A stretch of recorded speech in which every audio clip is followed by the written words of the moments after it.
On today's program, Mike Miller from Pond Pro Shop helps us to do some spring cleaning of our water garden. David Hillock visits with Jennifer Pollard at Buckley Sticks and Stones about purchasing rock for hardscape projects. Payne County horticulture educator Keith Reed makes a landscaping level out of household items. And Junior Master Gardener Coordinator Shelley Mitchell has a fun project for the young gardeners.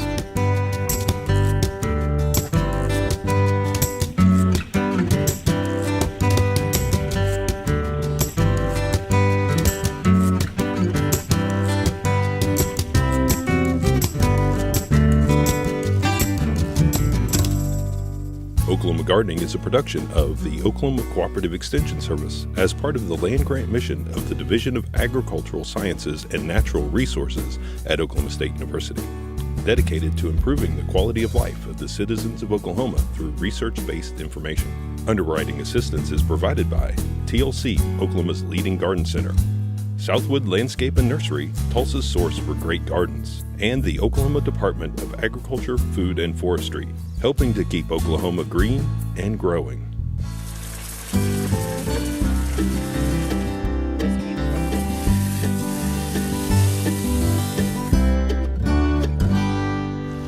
It's a beautiful spring day, and many people are getting out into the gardens and the landscapes and trying to get ready for the coming growing season.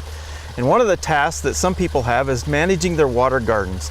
And today we're going to talk about what's necessary to prepare your water gardens for the season.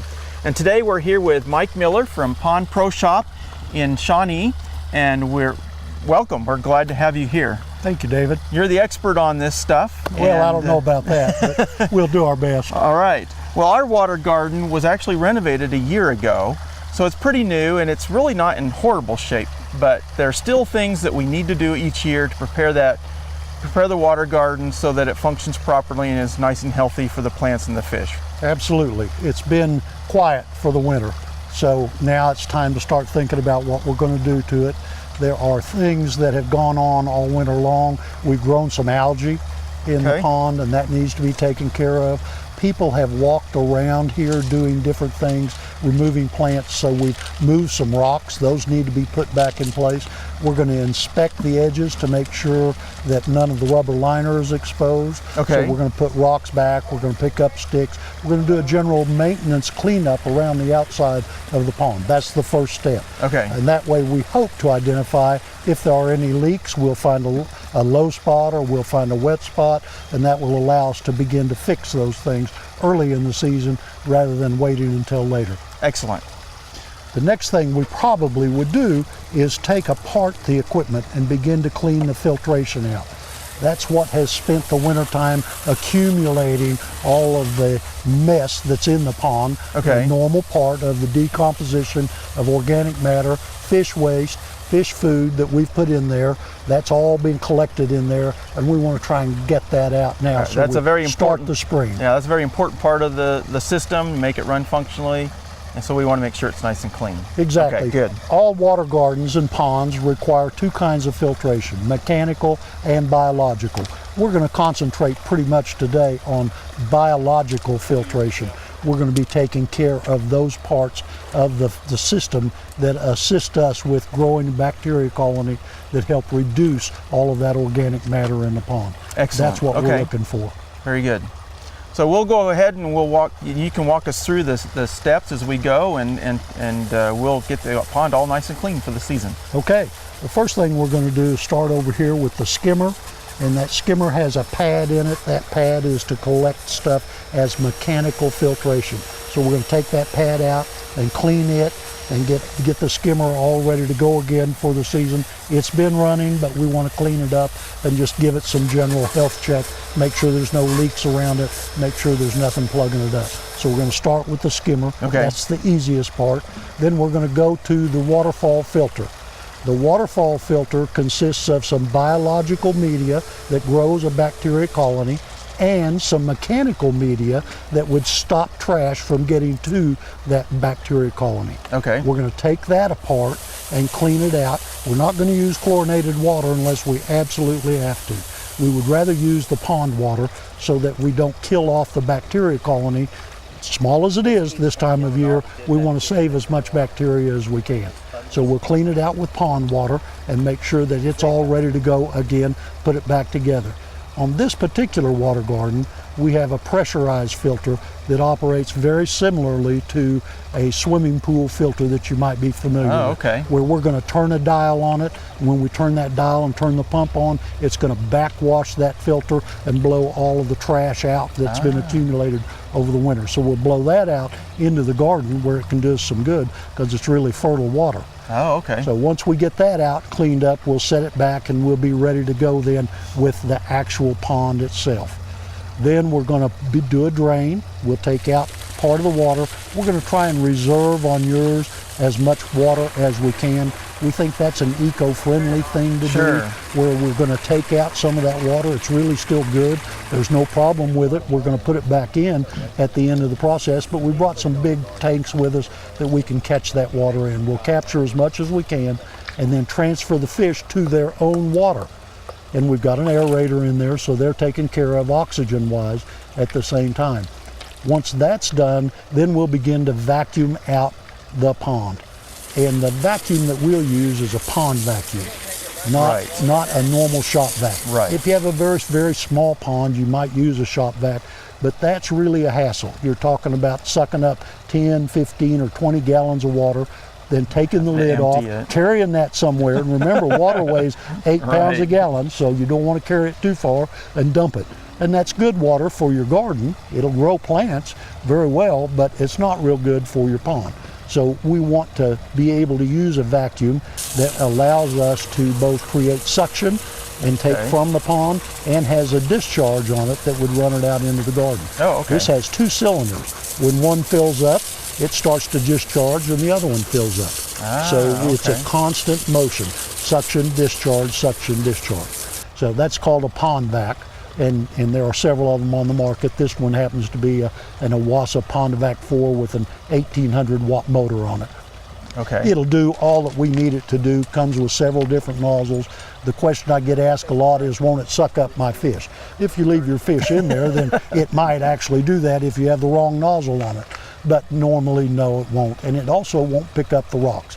We have a nozzle that's specifically made to go into the rocks and suck up just the trash that's in there and not the rocks, even down to small pebbles. Oh, okay. So we'll use different nozzles. We'll clean that out. We'll dump that water. There's only a little bit left in the pond. We're going to dump that out into your garden where it can actually fertilize the plants. Okay. At that point, we've got it pretty well cleaned. We've inspected everything. We're ready to put the water back in that we saved, fill up with what we have to use out of the faucet, and then we'll dechlorinate if we use chlorinated water.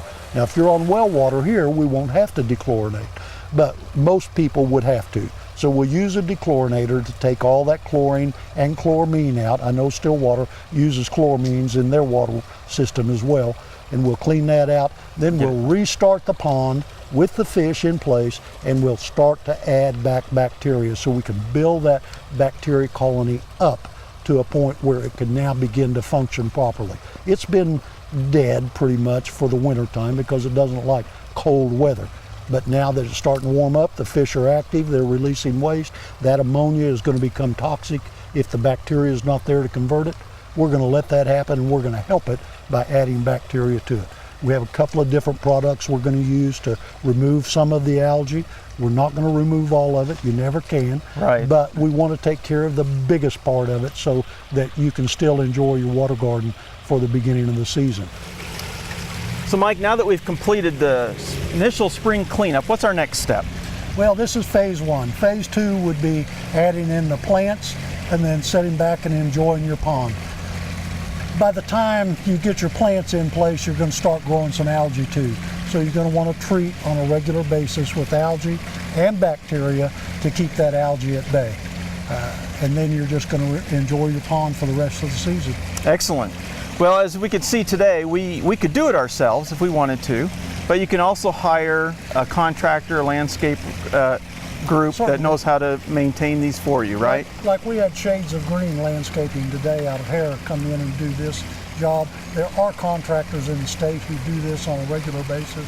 You can contact me at Pond Pro or any of the dealers in the state, should be able to direct you to someone that knows what they're doing. Excellent. You need to be very careful, though, about who you have do your pond work, simply because you want somebody that knows what they're doing and uses the proper chemicals. Right, proper chemicals, and these pumps and these filters, they're kind of expensive too, aren't they? That's quite right. of an investment, so we want to make sure they don't get damaged. Yeah, I like to tell people it's not rocket science. You can do it yourself, but there is a step-by-step procedure that you should follow in order to make sure that it's done right.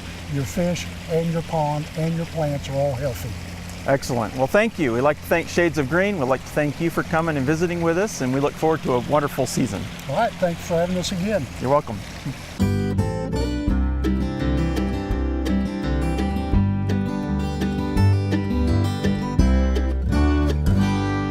Oftentimes in the landscape, we focus mostly on our plant material, but the hardscaping material in the landscape is just as important and can actually provide a foundation for our landscape designs. One of the common materials that we use is stone. And today we're here at Buckley Sticks and Stones with Jennifer Pollard. And Jennifer, thank you for having us. Let's talk a little bit about how we use stone in the landscape and some of the basic things that people should think about before they even begin a project. Well, it's very important to have a plan. Okay. And to measure. A lot of people forget to measure before they come out here. And if they measure, then we can kind of help them decide how much and even what kind of stone they could use. Very good. So like if they're doing a patio, they need to at least know the square footage of the area they want to cover. Yeah, the width and the length. Okay. And if they're doing a retaining wall or a wall, then they need to know linear feet and of course how high they want to build the wall. Okay. Yes. Now stone is really unlimited. I mean, there's all kinds of different types of stones. Materials. And most of this that you have is locally or regional stone, isn't it? Yes, a huge part of it comes out of Oklahoma. Okay, good. I think that's important that you use stone that's, that's native to the region, so that it adds to the overall design and just the ambiance of the region in which you live in. Yes. So working with stone can be really quite simple, and there's a lot of people who can probably just do it yourselfer projects. There's a lot of stuff online that they can get information from, I suppose. But it's also probably important to involve a professional on occasion, isn't it? Yes, if you're doing a retaining wall over 3 feet, or sometimes just a project that might be a little bit too big for you, you should talk to a landscaper. See if they can help you with the design or even do the job for you. Okay, so especially in retaining walls over 3 feet, really an engineer or engineering stuff comes into play there, and they need to involve someone who's really qualified to build something like that, right? Yes, you want it done right so you don't have to do it again. Good. Now some stone I imagine is probably easier to work with too. So like if it's a square stone or flat stone, that's probably easy to work with in some cases, especially in walls, but if it's irregular or round stones, then it becomes more complicated, doesn't it? Yes, we have some stones that are chopped, cut into nice squares or rectangles, which makes it much easier for you just to stack them up. And then we have other ones that are more natural, that take a little bit more, it's kind of like a big puzzle to put them together. Puzzle, yeah. And that takes more time to put together, usually if you're building a wall like that. Yes. And there's also drywall stacking as well as mortar walls. So if, again, that can be complicated, and you might just have someone, if you're experienced in doing either one of those, then that might not be too bad, but again, you might have to think about providing or hiring a professional to help you with it. Yes, it's always good to get a professional's opinion if you're just not sure. A lot of times landscapers will draw up plans for you and sell those to you, but you can do all the work yourself, and they'll outline what kind of rock, what kind of plants, and kind of just give you the guidelines you need to do the job correctly. Good. We've talked a little bit about patios and walls, which is a common use of the stone, but you have lots of stone on your property here that you sell. It can be used for all kinds of things. Rock gardens, it's great for, or just using in the landscape as, again, providing some contrast or some interest in the gardens. You have some rocks that are used for water features. Yes. And I noticed you even have one great big beautiful flat stone that you have engraved your name on it, so people can use that as maybe a marker for their home by engraving their name on it. Yes, we have a lot of people get them for their address numbers. Okay. Or even their last name on them. We have a gentleman that will do just about anything on them. Good. You can just pick out the stone and he'll put whatever you want on it. All right, very good. Now, when buying stone for the projects, they come in a wide variety of material. How do you figure the cost, or how do you help someone determine how much they need for that? Depending on their square footage, we can figure out if they need a pallet or less than a pallet. We sell it by the weight, and we will break pallets, but you do get a better deal. You get more for your money when you do buy it by the pallet, but you don't have to. Okay. And so, obviously there are different thicknesses of stone as well. So, you've got like 2 inch down to inch, half an inch, etc.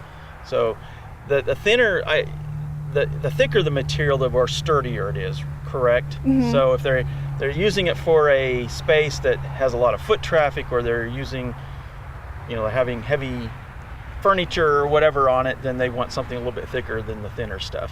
Yeah, your 1.5 inch is good for light foot traffic walkways, but the thicker, the 2 inch, 2.5 inch is great if you're going to have big heavy grills or heavy patio furniture on them. They'll hold up a lot better. And okay, all right. So about how, looking at this pallet here, we've got, it looks like it's about 3 foot by 3 foot. So how much, how do you figure out how much is on a pallet? We figure about 10 square feet a layer. Okay. And we just count the layers. And that gives us the best estimate on how much this pallet is going to cover. Okay, excellent. Well, Jennifer, thank you so much for having us. It's been fun, and we've learned a lot about using stone in the landscape today. Yes, thanks for coming out.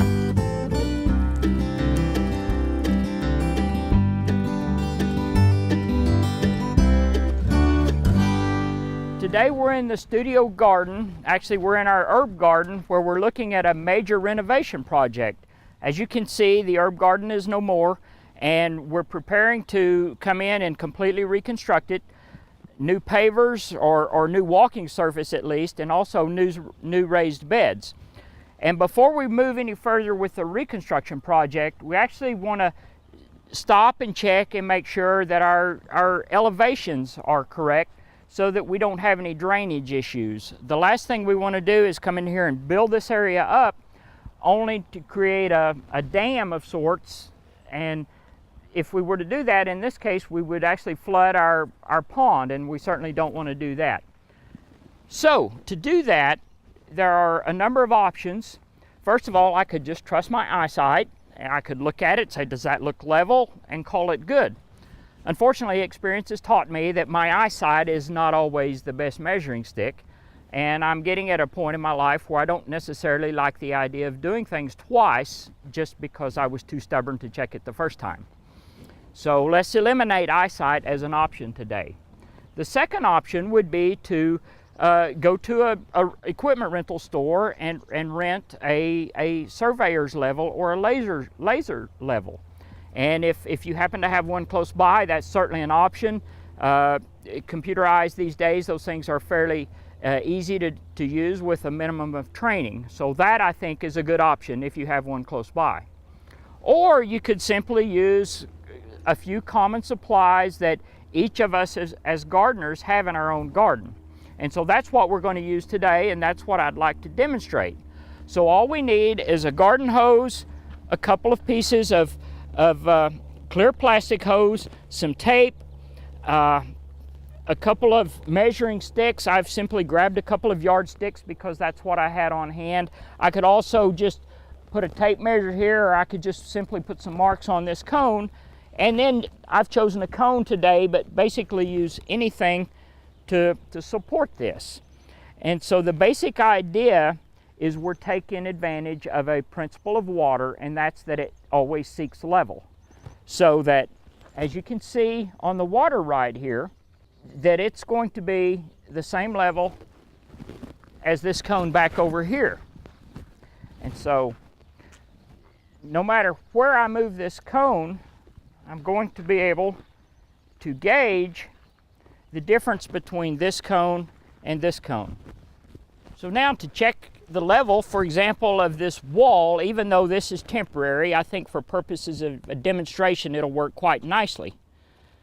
I'm going to set it here, the area I want to check for level. I'm going to give it a few seconds for the water to quit moving around. And while we're waiting for that water to quit moving around, I do want to point out it's very important that these tubes remain open. If you put a cap on that tube or a lid on it, it's that air is gonna prevent that water from moving. So that needs to be left open. But it's settled nicely here, and so you can see we're at 4.5 inches on our scale. And remember, this scale means absolutely nothing except it gives us a reference point to compare this side to the other side. So now if we go over here, and we can see that we're at 4.25 inches. So I'm simply 1/4 of an inch off from this point over to that point. So that gives you some idea, depending on what the situation is. If we want a complete level, we know what to do. If we need to adjust up or down, we're prepared to do that. The thing I like about this is there's no practical limit to how far you could take advantage of this, as long as you've got plenty of water hose on hand. I think it's a very nice trick. A lot of people don't think to use this, so maybe you can impress your neighbors with your engineering prowess when you're out in the garden.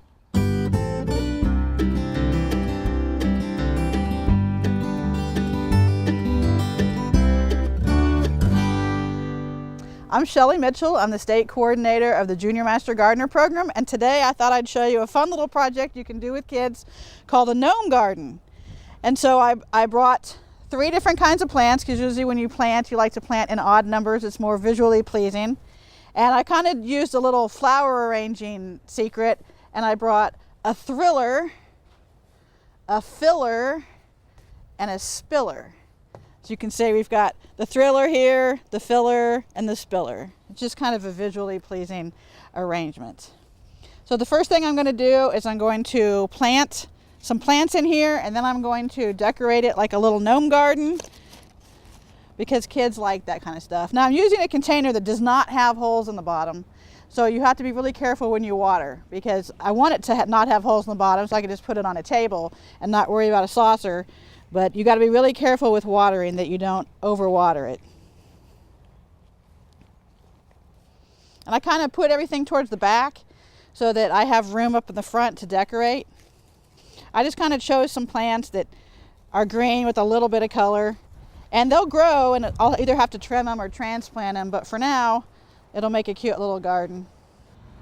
Okay, so you can see I put the plants towards the back, so I have a little bit of room up here to work with. And I'm just going to put like a little gnome home, and I'm going to make it look like a little garden home. So this is just a flower pot. Oops. And some popsicle sticks, just rainbow colors, just for fun. And I'm going to nestle it over here on the side. And then I made a bird bath, which it even holds water, and some kids in the past have actually painted it blue or put little blue beads in it. So I'll put that over here. And then you can make a garden path. You can get some aquarium gravel or some marble chips, and you can just make a little sidewalk path. If you want, you can add some flowers to your little gnome garden. So I just got some flower-shaped beads and fun little colors, and I'm just going to spread them around. Instant flower garden.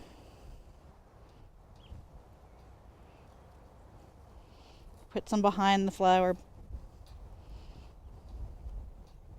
Just for a little fun bits of color. And then the owner of the little gnome home is Mr. Gnome, Mr. Jerome the Gnome. And he's going to just sit right next to his house.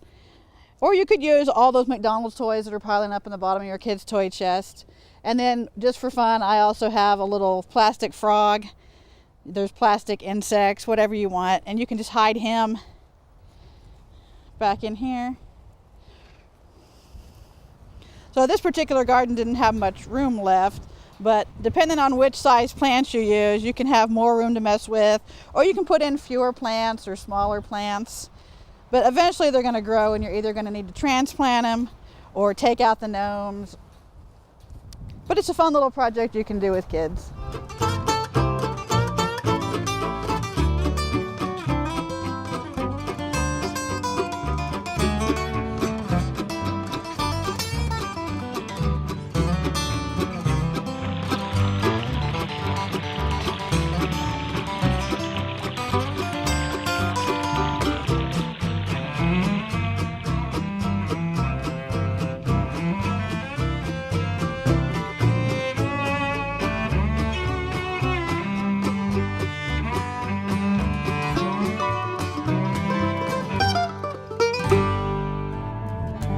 Here's one of the great gardening activities coming up in Oklahoma.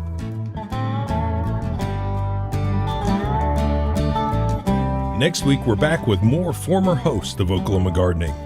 Steve Owen shows how to create standard trained plants for the landscape. Brenda Sanders has great vining plants for every situation. And Junior Master Gardener Program Coordinator Shelley Mitchell is back to visit with a 4-H'er who makes unique garden planters. So join us then for more TV you'll grow to love.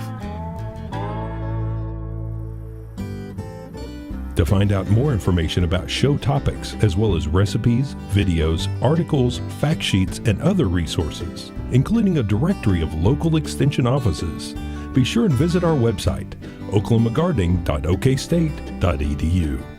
And we always have great information, answers to questions, photos, and gardening discussions on your favorite social media as well. Join in on Facebook, Twitter, and Instagram. You can find this entire show and other recent shows, as well as individual segments on our Oklahoma Gardening YouTube channel. And tune in to our OK Gardening Classics YouTube channel to watch segments from previous hosts. Oklahoma Gardening is produced by the Oklahoma Cooperative Extension Service as part of the Division of Agricultural Sciences and Natural Resources at Oklahoma State University. The Botanic Garden at OSU is home to our studio gardens, and we encourage you to come visit this beautiful Stillwater jewel. We wish to thank our generous underwriters, TLC Garden Centers, Southwood Landscape and Garden Center, and the Oklahoma Department of Agriculture, Food, and Forestry. Additional support is provided by Pond Pro Shops, Greenleaf Nursery and the Garden Debut Plants, and the Oklahoma Horticultural Society.